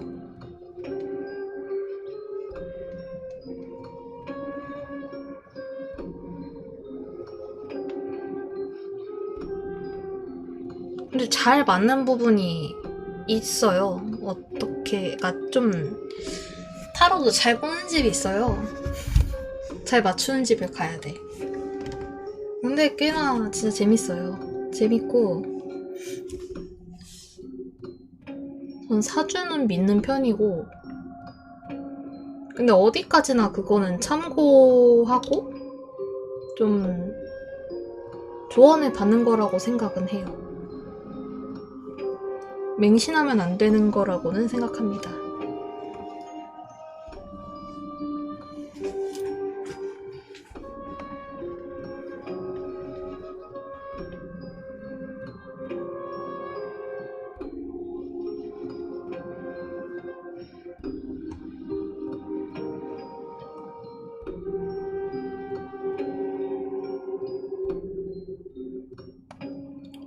이번 이야기는 점술사입니다. 온 가족이 알고 지내는 점술사가 있었다. 점술사로서보다는 근처의 아주머니로서 알고 지냈지만 가끔씩 이번에 큰일이 들어올 거야. 내가 힘 좀 썼거든. 이라고 말하고 2, 3일 후 CM의 일이 들어오는 일이 있어 역시나 하고 생각했다. CM의 일이 늘었고 수입도 올랐기 때문에 중고지만 근처 맨션을 샀다. 그게 사건의 원인이었다. 일단 아이의 몸에 습진이 생기고 나도 아내도 이상한 꿈을 자주 꿔서 좀처럼 잘 수가 없었다. 점술사 아주머니도 걱정을 했는지 아이들의 병문안을 보러 와주었다. 그때 갑자기 아이를 이 방에 자게 둬선 안 된다라고 말하더니 아이를 안아 거실로 데려가 버렸다. 그리고 다시 그 방으로 돌아와서 이쪽에 이상한 기운이 느껴져 라고 말하며 에어컨 뒤를 살펴보다가 전 주인이 이상한 짓을 하고 갔군 이라고 중얼거리며 나에게 어떤 걸 보여주었다. 그건 나무 젓가락에 조각 같은 걸 머리카락으로 감은 이상한 것이었다. 강한 저주가 걸려 있어. 어떻게 할 거야? 가장 좋은 방법은 이사하는 건데. 그때 아이가 심한 꼴을 당하고 그냥 이사하는 건 도망치는 것 같아 아주머니에게 물었다. 이 저주 없앨 수 있나요? 조금 비싸. 그걸로 좋다면 이 아줌마한테 맡겨줘. 그리고 다음날 아주머니는 어디서 가져온 것인지 무수히 많은 부적을 방 안에 붙이고 자그마한 향로 위에 호마를 피워서 주문을 외웠다. 이걸로 괜찮을 거야. 잠시 상태를 보자고. 다음날부터는 아이의 습진이 낫기 시작해서 이상한 꿈도 안 꾸게 되었다. 이걸로 전부 끝났다고 그렇게 생각했다. 아주머니에게 전화로 그 사실을 알리니 엄청 많이 받아서 걱정했어. 잘 되지 않으면 혼날 것 같아서 라며 기뻐해 주었다. 하지만 다음날부터 또 이상한 일이 일어나기 시작했다. 아침 현관 앞에 진흙과 피를 뭉친 둥근 것이 놓여져 있었다. 그걸 아주머니에게 이야기하니 혈색이 싹 바뀌었다. 터무니없는 일이 벌어졌네. 이거 어떻게 할 거야? 싸워야죠. 아내와 아이를 지켜야 되니까. 도와주실 거죠? 맡겨줘. 할 수 있는 건 전부 다 할 테니까. 그로부터 피가 섞인 진흙 경단이 놓여져 있으면 아주머니가 불제를 하는 순환이 몇 번 반복되었다. 아주머니한테 주는 금액도 내 연봉과 가깝게 되어 밑도 끝도 없어 어떻게 할까 생각하던 때에 아주머니가 한 가지 방법을 제안해왔다. 이사한 척을 하고 상태를 안심시켜 잠시 시간을 번 뒤 그 틈에 대응책을 생각하기로 했다. 잘 되면 완전히 이사한 걸로 끝나서 전부 끝날지도 모른다. 그렇게 생각해서 아내와 아이는 아내의 본가로 옮겨갔다. 나는 일도 있기 때문에 스튜디오나 비즈니스 호텔 혹은 친구의 집에 머무르기로 했다. 하지만 언제까지 그렇게 할 수 없는 노릇이기 때문에 열흘 정도 지난 후 일단 상태를 볼 겸 이제부터 생활할 때 필요할 것도 있기 때문에 집에 돌아왔다. 아내도 아이를 본가에 남기고 이제부터 어떻게 할지 이야기하기 위해 둘이서 묵기로 했다. 다음날 현관문을 열었을 때 거기에는 어제까지 없었던 피가 섞인 진흙경단이 놓여져 있었다. 이 방법으로도 안 되는가 낙담할 때 아내가 말했다. 나 진흙경단 놓은 사람을 봤어요. 아니, 그 녀석 대체 누구야? 그 아줌마가 아침 일찍 현관 앞에 놓고 갔어요. 그냥 자작 사기잖아. 그렇죠. 이래서 돈을 갖다 바치면 안 된다니까. 현이행복님, 양양펀치님, 이도희님 어서 오시고요. 역시잖아.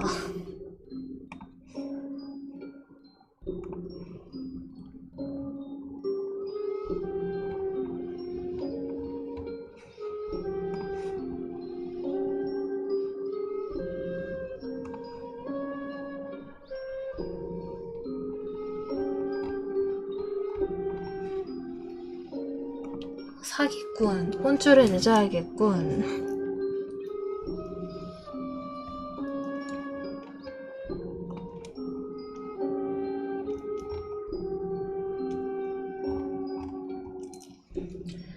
현토치님 어서오세요. 다음 이야기는 따끔입니다. 나 따끔이라는 단어는 병원 가서 제일 많이 들어본 것 같은데. 딱 주사 놓을 때 따끔해요 이거.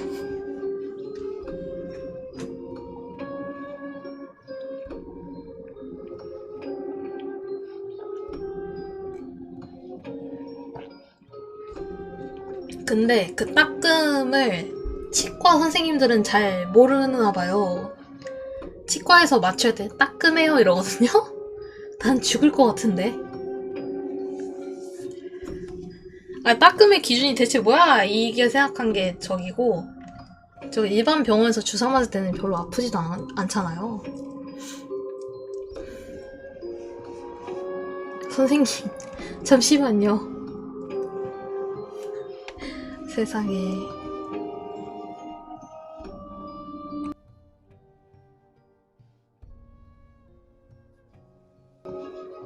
안에 물 좀 뱉고, 촥.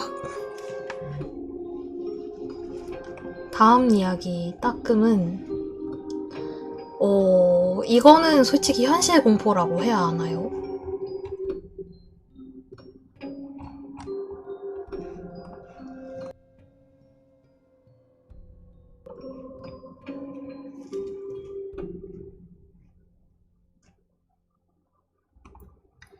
이번 이야기는 따끔입니다.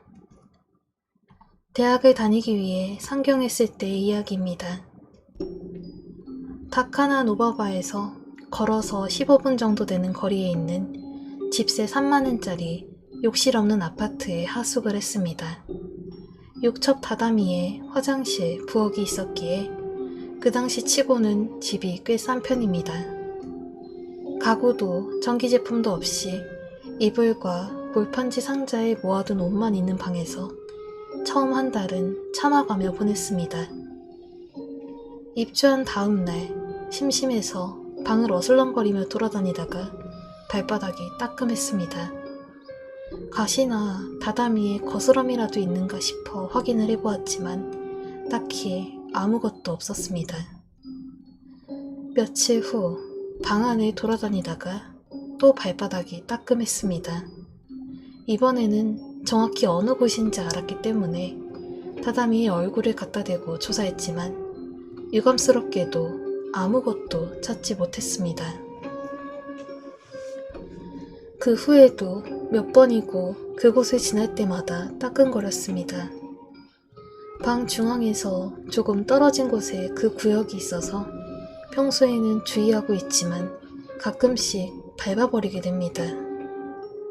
어느 날 익숙하지 않은 대학 생활에 스트레스가 쌓여 짜증이 났을 때 또 따끔한 곳을 밟아버리고 말았습니다. 화풀이 할 데 없는 화가 치솟아서 발을 높이 들었다가 그곳을 있는 힘껏 밟았습니다.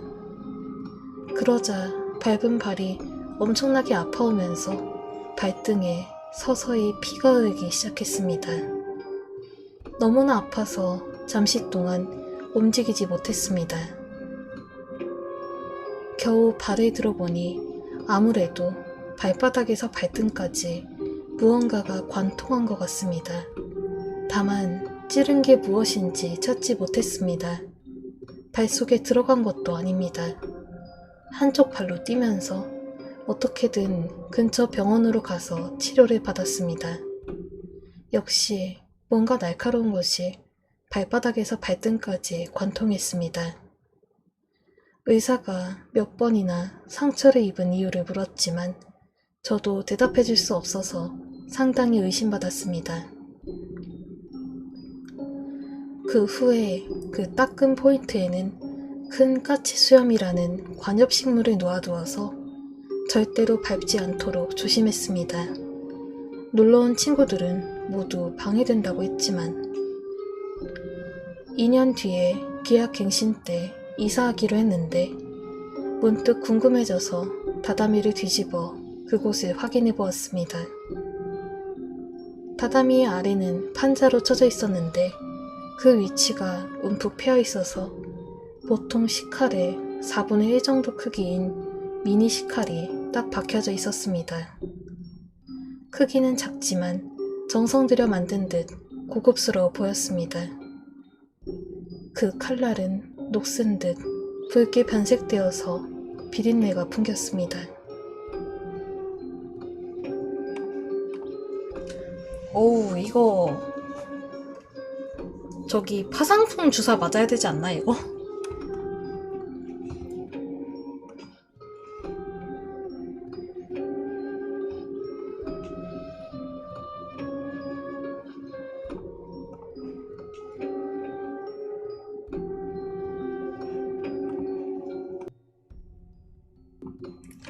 큰 까치 수염 궁금해서 검색을 해봤어요. 아니 그새 검색을? 꽃이 옹기종기 모여 피어있는 게 귀여워요? 한번 봐야지. 아 뭐야 귀엽다. 근데 좀 난 좀 징그러운데? 좀 뭔가 조금 황공포증 있으면 징그러워할 것 같아요. 저는 황공포증까진 아닌데 그냥 그런 거 별로 안 좋아해서. 근데 또 보게 돼 있어요 저는. 보면서 징그러워해요. 안 보면서 징그럽다는 게 아니고. 꽃망울이 있는 게 좀 징그럽네요. 꽃망울이. 무슨 벌레 알 같아. 꽃망울만 보면. 많이 봤던 꽃이에요. 아 진짜요? 징그러워.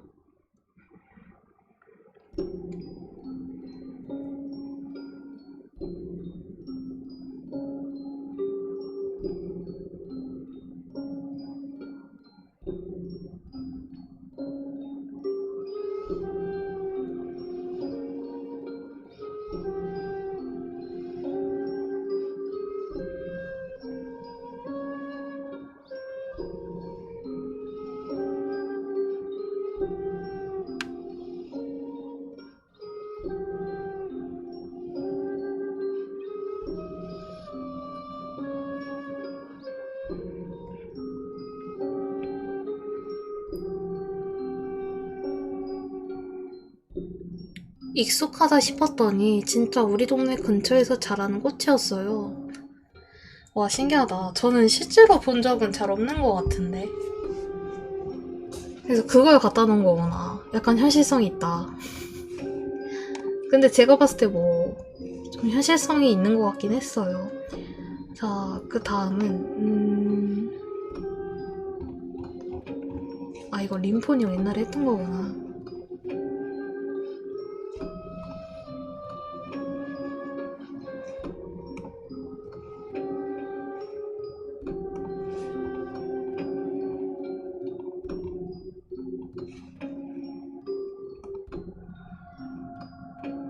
그다 샤퍼에 나왔대요. 포켓몬스터 4세대 리메이크.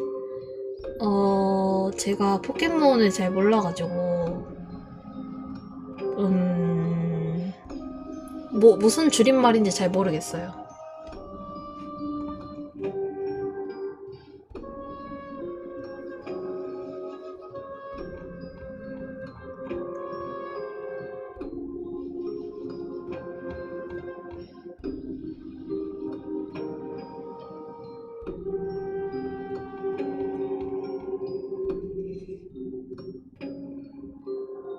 브릴리언트 다이아몬드, 샤이닝 펄? 그렇군요. 4세대 리메이크 나오기도 전에 망한 게임이잖아요. 그래요? 닌텐도로 하는 거겠죠? 컴퓨터로 하는 건가요? 닌텐도 아닌가? 포켓몬스터?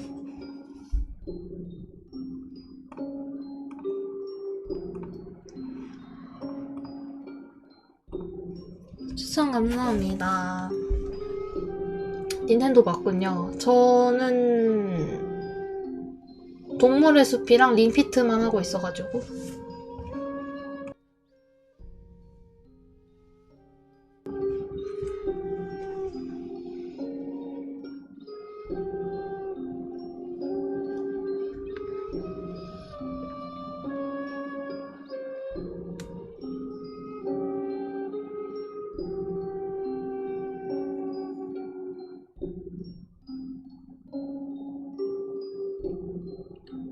몬스터님 어서 오시고요.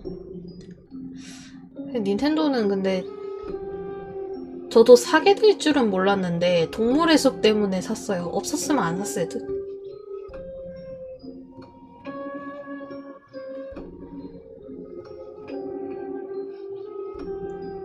벌써 5분 남았네. 그러게요.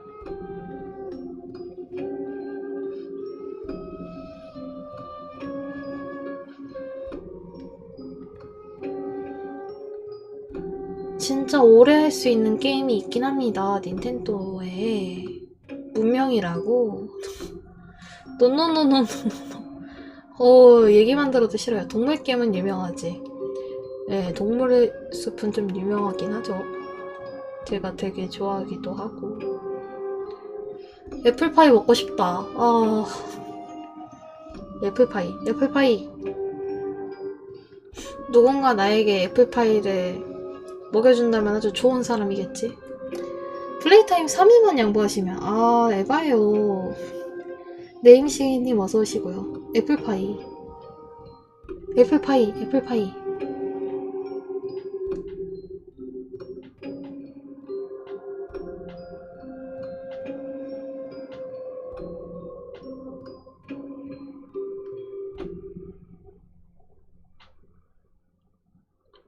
나도 주세요. 저도 없는데요.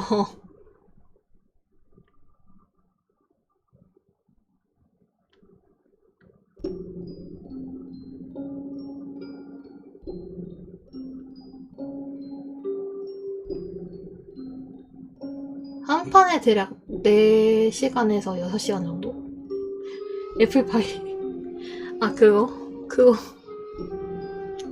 그 말투가 어디서 나왔었는데? 뭐였더라?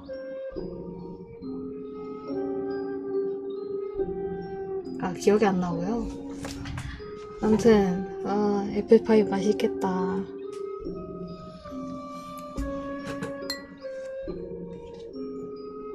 그거였다. 스펀지밥에서 나오는 그 아시나? 그 스파게티 맛있는 스파게티? 그거예요.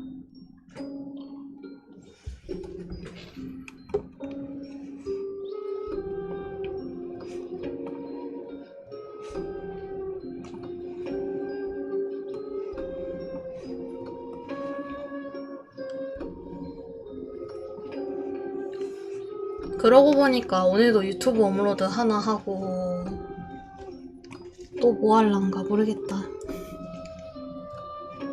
아무튼 여러분 오늘도 와주셔서 너무 감사드리고요. 그리고 오늘 수능 보신 분들 아마 여기에는 안 계시겠지만 너무 고생 많으셨고 좋은 결과가 있길 바라겠습니다. 그리고 애플파이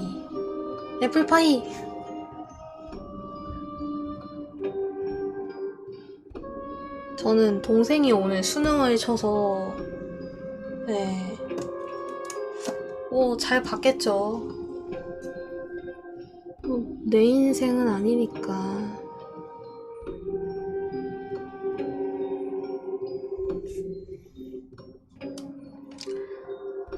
못 보면은 군대로 런 해야지.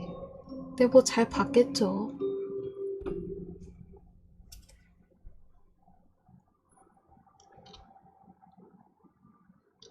내일이 있으니 오늘은 보낸다. 아니 그러면은 그러니까 내일은 또 내일이 없잖아요. 그때는 안 보내실 건가요? 잡고 싶지만 유료 콘텐츠라 보낸다. 네, 이 앞으로는 유료 콘텐츠입니다. 쿠쿠님 어서오세요. 어이 멈춰. 이 앞은 유료 콘텐츠다.